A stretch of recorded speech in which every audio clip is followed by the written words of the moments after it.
Δύο νέα σακ βαγιάς από την best seller σειρά Eco Coated της Mandarina Duck. Πάμε να το δούμε. Μία θήκη στο μπροστινό μέρος με πάρα πολύ χώρο. Δύο θήκες στα πλάγια της τσάντας. Και η πρώτη και στη δεύτερη μπορούμε να παρατηρήσουμε πως η θήκη μπαίνει και μέσα στη τσάντα. Στο πίσω μέρος υπάρχει αυτή η λεπτομέρεια όπου εδώ μπορούμε να γράψουμε όλα μας τα στοιχεία. Πάμε να δούμε και το εσωτερικό της τσάντας. Την ανοίγουμε και εδώ υπάρχει μία θήκη με φερμουάρ. Και εδώ η τσάντα γράφει να την έχεις πάντα μαζί σου. Στο εσωτερικό υπάρχει πάρα πολύς χώρος και μία θήκη μεγάλη με φερμουάρ.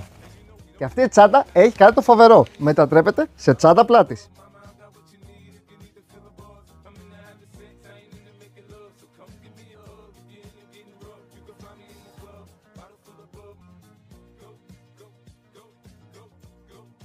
Διάλεξε το χρώμα σου.